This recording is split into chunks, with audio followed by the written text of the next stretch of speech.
ओम श्री सद्गुरुदेव भगवान की जय। मानस बोध भाग 1 उपदेश 7। समाज में परिवर्तन होता रहता है। एक चीन का यात्री यहाँ आया था इंडिया में। इतिहास में आता है, उसने लिखा है कि यहाँ रात में घरों के किवाड़ खुले रहते थे, कोई ताला नहीं बंद करता था, कोई चोर था ही नहीं। तो जब समाज में समत्व, सद्भावना, अच्छाई आ जाती है तो समाज में सतयुग आ जाता है। जब बुराई का त्याग और अच्छाई को ग्रहण करने वाला समाज होता है तो त्रेता युग होता है। जब समाज में दोनों को लेने की या दुविधा की स्थिति रहती है कि माया भी मिल जाए, भगवान भी मिल जाए, तो द्वापर युग होता है। और जब समाज में चारों ओर कपट ही कपट का बोलबाला हो जाता है तो कलयुग होता है। ऐसा नहीं कि पहले सतयुग इतने से इतने तक रहा, फिर त्रेता इतने दिन रहा, फिर द्वापर रहा। ये सब नासमझी की बातें हैं। यह काल करके बाधित नहीं होती संसार की गतिविधि। यह ऑटोमेटिक प्रक्रिया है, यह एक्शन रिएक्शन है। इसको जो मान लेते हैं वो बर्बाद हो जाते हैं। इसे अलौकिक मानकर चलें। यह है नहीं, फिर भी है। इसे आश्चर्यवत क्यों नहीं देखते हैं? यह जैसा तुम देखते हो वैसा है नहीं। यह मेरा घर है, यह मेरा कंबल है, यह मेरी वस्तु है, यह मैं हूँ, यह मेरा कोट है। यह ऐसा है नहीं। यह जैसा रूपों में आता है वैसा नहीं है। यह दूसरे ढंग का है। समझ काल में पाया हुआ संसार का दृश्य झूठ है और अनुभव काल में पाया गया संसार का दृश्य सही है। इसलिए अनुभव को पाने का प्रयास करना चाहिए। क्या संसार की कोई चीज सही है? किसी को कभी मिली जो कहता है मेरी चीज है? क्या उसको कभी मिली? जो कहने वाला है वही गायब हो जाएगा तो चीज कहाँ से मिलेगी? मात कुमारी बहुलर कोरी ननंदरेरा खाए, देखन हारी के बेटवा होइगा लिए परोसिन जाए। यह जो माया है कुंवारी है। इसको कोई पुरुष पत्नी नहीं बना पाया, शादी नहीं कर सका इससे। यह अलौकिक है। यह उसी से शादी करती है, उसी के पैर दबाती है जो पुरुष अलौकिक बन जाता है, जो सर्वत्र हो जाता है, जो देश काल अबाधित सार्वभौम महात्मा ऐसे पद को प्राप्त कर लेता है, जो इससे हमेशा हमेशा के लिए अलग हो जाता है, जो इसके गुणधर्मों में कभी भी प्रकट नहीं होता है। ऐसे महापुरुष के यह पैर दबाती है। माया, ईश्वर और सद्गुरु ये तीनों अलौकिक हैं। इसलिए इस संसार को आश्चर्यवत देखना चाहिए। जो संसार में देखते हैं कि यह मेरा है, उनकी दृष्टि अच्छी नहीं। उनकी दृष्टि का ट्रांसफॉर्म होना चाहिए, रूपांतरण होना चाहिए। अभी साधना नहीं करते, साधना से कुछ मतलब नहीं। इसलिए आश्चर्यजनक देखना चाहिए, चौंकना चाहिए हमेशा। हर चीज पाते हुए तुम्हें अलौकिक महसूस करना चाहिए।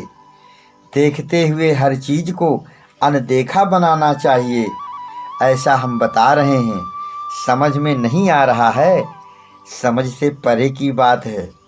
आश्चर्यवत देखना चाहिए, आश्चर्यवत रहना चाहिए, आश्चर्यवत बरतना चाहिए। यह अलौकिक है, यह है नहीं और फिर है। जैसे लाइट लगाओ कांच पर तो रिफ्लेक्शन होता है, वह है नहीं, फिर भी बगैर हुए मान नहीं सकता। वही यह संसार है। ईश्वर रूपी जो भा है, ज्ञान है, प्रकाश है, उसका यह रिफ्लेक्शन है। वही यह है नहीं तीनों कालों में फिर भी हो रहा है और इसका होनापन तुमने मान लिया, तो फिर इसके क्रियाकलाप में तो तुम्हें जाना ही पड़ेगा। और जब तुम्हें जाना पड़ेगा तो तुम बच नहीं सकते। इसलिए मूलतः कार्य में अपढ़ के देख, कर्म को अकर के देख। जो सत्य है वह निरवयव है, एक रस आकाशवत। यह सब स्तंभ खड़ा है, इसमें हरकत नहीं है। यह जो हरकत है यह काला दिख रहा है, सफ़ेद दिख रहा है, भगवा दिख रहा है, यह स्थूल दृष्टि में है। जो हमारी ज्ञान दृष्टि है उसमें हरकत नहीं है, वह स्तंभ है। वह एक रस सर्वत्र भरा हुआ है, कोई जगह उससे खाली नहीं है, सर्वत्र परिपूर्ण और उसमें हरकत नहीं है, निष्पंद अनंत आकाशवत।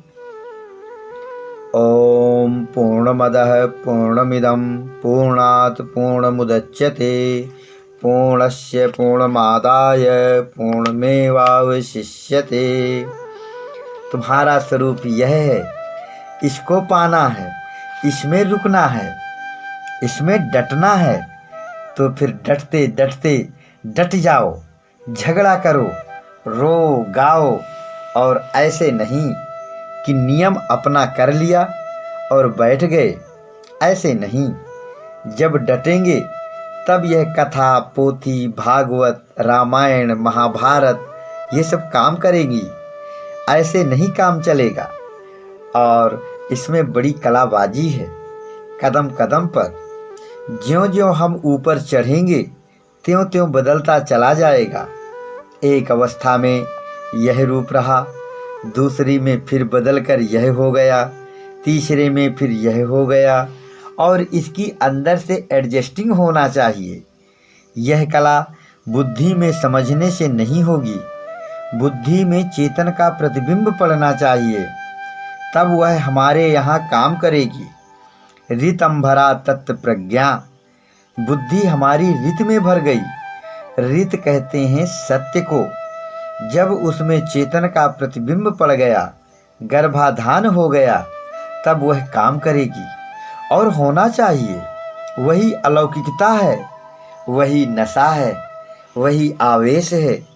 वह नशा हर समय चढ़ा रहना चाहिए।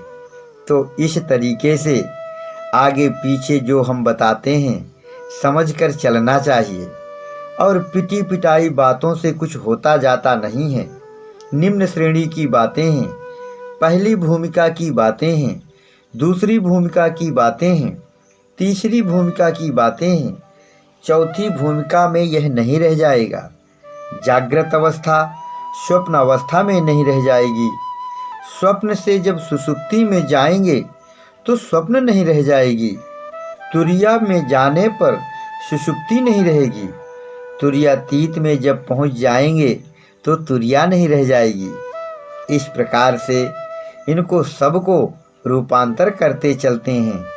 और यह सब कला अपनी बुद्धि से नहीं आती, यह निरवय होता है, कोई ताकत देता है। और चेतन का प्रतिबिंब जब बुद्धि में पड़ जाए, उसके हम पात्र बन जाए, ऐसी भूमिका बन जाए, तो फिर समझ काम कर जाती है। तो त्याग करना पड़ेगा। जब हम अनसुईया में थे तो एक बार ऐसा हुआ कि हमारी छड़ी गिर गई और कमंडल बिगड़ गया। तो महाराज जी ने कहा, फ्यूचर में तुम गिर सकते हो। हमने सोचा कि हम फेल हो गए, भारी दिक्कत आई थी। तो फिर हम दो एक रोज खाए पिए नहीं, बहुत खराब हालत में रहे। फिर पूछे कि क्या कोई उपाय है बचने का, कोई तरीका है क्या कि छड़ी गिरे नहीं, ठीक हो जाए और कर्तव्य रूपी कमंडल ठीक हो जाए। तो कहा, हाँ है, कपड़े फेंक दो, नंगे हो जाओ। और माघ का महीना था तो कहा, मौन हो जाओ और कोई इच्छा न करना, घूमो, तपस्या करो, त्याग करो। त्याग से क्या नहीं हो सकता। अर्जुन ने कृष्ण से कहा कि मन तो वायु से भी वेगवान है, कैसे बस में होगा। तो कृष्ण ने कहा, अभ्यासेन तु कौन्तेय वैराग्येण च गृह्यते।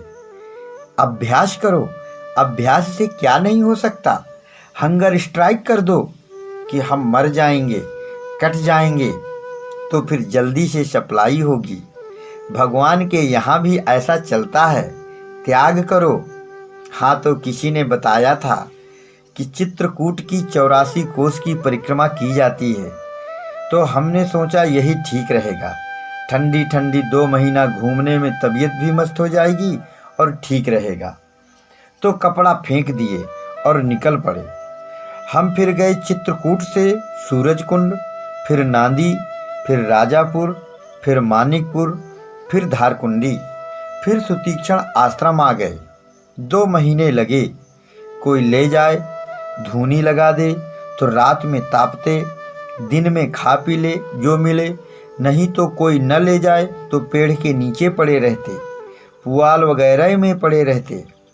ऐसे फिर आ गए तो बताया कि सब ठीक हो गया मामला। तो क्या नहीं हो सकता करने से, और करेगा नहीं तो कुछ नहीं होगा। तो जब काम हो जाए तो उसका भी त्याग कर दे, लेकिन ऐसा नहीं कि पहले से कर दे, बनावटी करने लगे। इसके लिए अंतर जगत से हमें कम्युनिकेशन होना चाहिए, हमको अनुभूतियाँ मिलनी चाहिए, हमको पता चले कि अब हम इस लेवल पर आ गए, अब यह करो। वह जो कुदरत है उसमें क्षमता है, वह हमें बताए, तब साधक को बोध होना चाहिए। जो इस तरीके से बोध करेगा वह सही बोध माना जाएगा, सही तरीका माना जाएगा। और ऐसे नहीं कि 10 बीमार आदमी आए और बिना दवा कराए 5 ठीक हो गए। तो यह कोई आशीर्वाद नहीं है। अरे 10 में से सब तो मर नहीं जाएंगे, आधे तो ठीक होंगे ही। यह सब गलत तरीका है, ईश्वर में आस्था कम करने के लिए है। मेरे विचार से तो सीधा तरीका है कि हमारे पास अंतःकरण है और इंद्रियां हैं। अंतःकरण यह मन, बुद्धि, चित्त, अहंकार है, और इनके पीछे कोई ऐसी अदृश्य सत्ता है जिसे हम सब लोग आत्मा कहते हैं। और वह आत्मा परमात्मा का ही अंश है, और वह आत्मा परमात्मा से विछोह प्राप्त होने के कारण उससे भिन्न प्रतीत होता है, लेकिन निरंतर उसकी गति परमात्मा की ओर बनी रहती है। जैसे वायु समुद्र से पानी शोषित करके बादल बना देती है, और फिर बादल हिमालय जैसे पहाड़ों की चोटियों पर वर्षा करते हैं। 1 बूंद गिरी, 10 बूंद गिरी, 1000 बूंद गिरी और बहुत से बूंदें गिरी तो पानी एक नाली का रूप लेकर चल पड़ता है, जिधर वह चलना जानता है, जिधर ढलान है। फिर कई नालियां मिलकर नाले का रूप ले लेगा, चलता रहता है। फिर नदी बना लेते हैं, फिर चलता रहता है, और चलते चलते वही पहुंच जाता है समुद्र में जहां से चला था। मेरे विचार से परमात्मा समुद्र के समान है और हम सब लोग बूंद के जैसे हैं। किन्हीं अदृश्य कारणों से हम उससे भिन्न हो गए हैं और जहां तहां गिर गए हैं, और हम सभी अंश अपने अंशी परमात्मा के पास पहुंचना चाहते हैं। कौन ऐसा है जो नहीं चाहता परमात्मा को? कुछ ऐसे लोग होते हैं जो कहते हैं हमें नहीं जरूरत है परमात्मा की, तो उस बुद्धि में लगी है आग माया की। वह विषय में फंस गया है, उसी में आनंद मानने लगा है। कोई काम में फंस गया है, कोई पैसे में फंस गया है, कोई और चीज में फंस गया है, फंसा पड़ा है, लेकिन जब छूटेगा तो उधर ही जाएगा। इस तरीके से हर आदमी का यह कर्तव्य है कि हम अपने अंतःकरण को शुद्ध करें, और अंतःकरण की शुद्धि बगैर निर्मल हुए नहीं हो सकती, पवित्र हुए बगैर नहीं हो सकती। और पवित्र तभी होंगे जब हम आकाशवत हो जाएं। दूसरा कोई तरीका तो है नहीं। चाहे ध्यान से आकाशवत हो जाएं, सबसे मन हमारा हट जाए, न खाने में रह जाए, न पीने में रह जाए, न सोने में रह जाए, कहीं न रह जाए, बस स्तंभवत हो जाए। चाहे किसी तरीके से हो जाए, चाहे नाम से हो जाए, चाहे ध्यान से हो जाए, तो उसी स्वरूप को प्राप्त करने के लिए प्रयासरत रहना चाहिए। फिर ये इंद्रियां, अगर हम ईश्वर की ओर जाएंगे तो ये दूसरा रूप धारण कर लेंगी, और अगर नहीं जाएंगे तो फिर दूसरा रूप धारण कर लेंगी। यह मोटी सी बात है, सबकी समझ में क्यों नहीं आती? हमारा धर्म यह है कि हम यह प्रयत्न करें कि हम अपने मन को खड़ा कर सकें। इसमें एक ही तरीका है। बहुत से साधकों को यह भ्रम हो जाता है कि मन को जब हम 24 घंटा नाम में खड़ा रखेंगे तब जाकर यह मन ठीक होगा। ऐसा नियम नहीं है, ऐसा तरीका नहीं है। तरीका यह है कि हम अपनी स्पीड बढ़ाएं, वेग बढ़ाएं, तीव्र गति दें और कुछ टाइम नियत करें। 2 महीना, 4 महीना, साल, 2 साल, और इतने समय में मन को कंट्रोल करें और अंदर से इसकी तस्दीक हो जाए तो फिर समझो काम हो गया। अगर तस्दीक नहीं होता तो फिर हमें बोध नहीं होगा, और अगर परमात्मा की स्वीकृति हो जाए कि हाँ तुम्हारा यह काम हो गया, तो फिर बोध हो जाता है।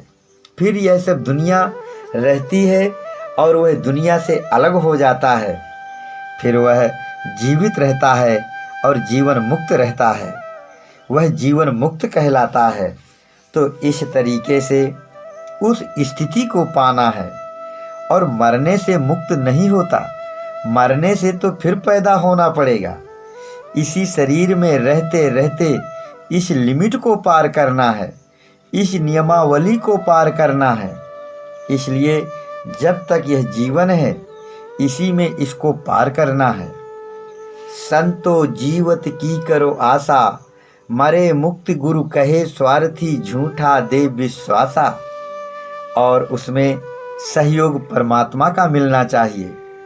वह खुद हमें राइज करे, उठाए, हमें बताए कि यह करो, यह ठीक है, यह ऐसा है। और यह सब उधर से मिलता है जहाँ साधक साधना करने लगता है। अंग फड़कन होने लगेगी, स्वप्न में संकेत आने लगते हैं, और भी तरीके हैं, आवाज़ मिलने लगेगी। लेकिन साधक की कमी है कि पकड़ नहीं पाता, कैच नहीं करता। उसके लिए उसमें स्पीड होनी चाहिए, तीव्र वेग होना चाहिए, त्याग का त्याग होना चाहिए, तब वह पकड़ लेगा तो समझ में आ जाएगा। और अगर धीमी गति वाला है तो कम्युनिकेशन कर नहीं पाता। इसलिए साधक अगर यह रूपांतर कर ले तो वह दिन दूर नहीं। रात भरे को जोर लगावे छोड़ दिए भरी मासा। कबीर ने तो सब कुछ कह डाला, कुछ बाकी नहीं छोड़ा है। लेकिन जब कोई करे तब तो। इस तरीके से साधना करना बहुत जरूरी है, और स्पीड। और अगर इस तरह साधना बन जाएगी तो फिर भगवान भी हर अंग में चैतन्यता दे देंगे। आगे आगे राह देते है, पीछे राखे नीति। ना हाँ कहे नहीं ना बोले है दोनों के बीच। न बोलता है न हाँ कहता है, और सब चीज़ समझा देता है। कैसे समझा देता है? यह उसका अपना तरीका है। यह हमारे समझने में क्यों रह जाता है? क्योंकि हमारी स्पीड कमज़ोर है। हम साधना करते हैं लेकिन साधना में तीव्र बुद्धि नहीं है, तीव्र वैराग्य नहीं है, तीव्र लगन नहीं है। तो पहले दर्जे के नहीं हैं तो हमें टाइटल कैसे मिल जाएगा, डिग्री कैसे मिलेगी? 3rd क्लास को तो कोई अपनाता नहीं है, फेलियर को तो कोई अपनाता नहीं। इसलिए दृढ़ता आनी चाहिए कि यह शरीर ही ब्रह्मांड है, प्रवृत्ति ही लंका है, मोह रावण है, राजा है, क्रोध कुंभकर्ण है, लोभ नारांतक है, अभिमान अहिरावण है, कपट कालनेमी है, विभीषण जीव है जो सब बताता है। लेकिन लात घूंसा खाता रहता है, पराधीन है इसी में। 10 सिर थे रावण के, उसको दशरथ में रूपांतरित करना है।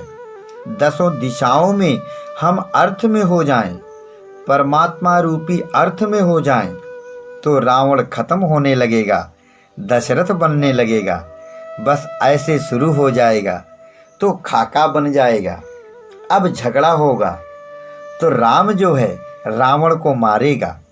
देखिए, जब रावण को बाण मारते हैं तो एक सिर काटते हैं तो कई सिर बन जाते हैं। एक भुजा काटते हैं तो कई भुजा बन जाती हैं।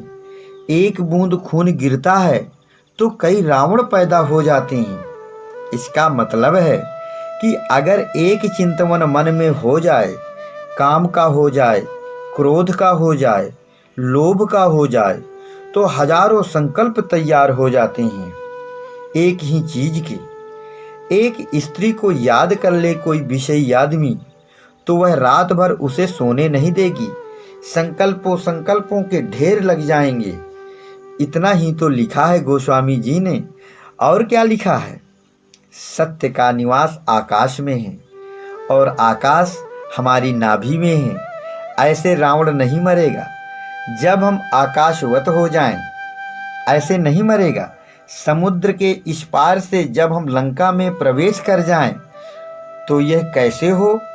और वह भी जब हमें विभीषण बताए, वही सबका मूल कारण है, जीवात्मा वही जानता है, उसके अलावा कोई जानता नहीं। वही बताएगा कि इसका निवास यहाँ है, यहाँ से हटाओ इसे, तब मरेगा। इस तरीके से जो विचार, जो सजातीय भावना ध्यान में आई और वही वाणी से निकलकर आकाशवत होकर उसमें सिद्ध हो गई, तो रावण का हनन हुआ। रावण का नाभि से संबंध टूटा तो अमृत जो आत्मा है नाभि कुंड में भरा हुआ है, और मोह रूप रावण जो असुर है उसको उसमें होने का मतलब नहीं, इसलिए हनन हुआ। सत का सत रह गया। जैसे अमृत वर्षा तो हुई थी दोनों दल के ऊपर, लेकिन भालू बंदर जी गए, राक्षस नहीं जिए। तो बंदर सत का रूप है, राक्षस असत का रूप है। तो सत सत रहेगा, असत असत हो जाएगा। यही धर्म है अमृत का। इसलिए जो गुण है अमृत का वही किया। सत की विजय होती है, असत का नाश होता है। इस तरीके से अंतःकरण अड्डा है इस मोह का। जहाँ अंतःकरण से हटा तहाँ यह खत्म हुआ, और जहाँ यह खत्म हुआ तहाँ एकदम रूपांतर हो जाएगा। फिर विभीषण राजा बन जाएगा, पद दलित नहीं रह जाएगा। फिर जीव से ब्रह्म बन जाएगा, परमात्मा बन जाएगा। और जहाँ यह हुआ तो बस जितने मिले थे सजातीय उनका भी त्याग हो जाएगा। निशाचर पहले खत्म हो जाएंगे। इस तरह से सजातीय विजातीय दोनों का त्याग हो जाएगा। दोनों से परे हो जाएगा साधक। और अंदर से आवाज़ भी आनी चाहिए, अनुभूति आनी चाहिए। इस तरीके से अगर समझकर किया जाए तो ठीक रहेगा, बेटर रहेगा। ओम श्री सद्गुरुदेव भगवान की जय।